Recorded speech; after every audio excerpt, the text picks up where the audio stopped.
This is the safety equipment that you'll need for changing the oil in your engine. We have a pair of safety glasses and we have a pair of good rubber gloves.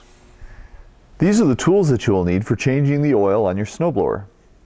Need a crescent wrench, shop rag, drain pan, and a pair of latex gloves.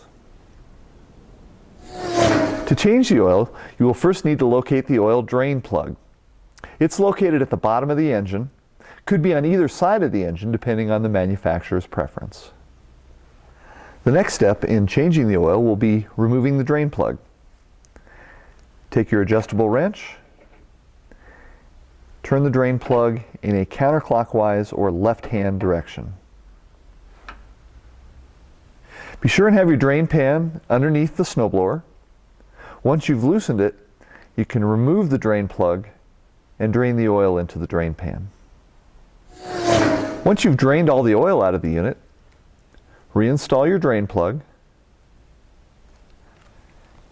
and be sure and tighten it down with the adjustable wrench.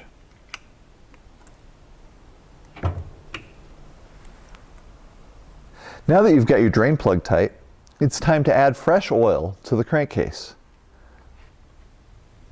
Follow manufacturer's recommendations as far as quantity and type of oil.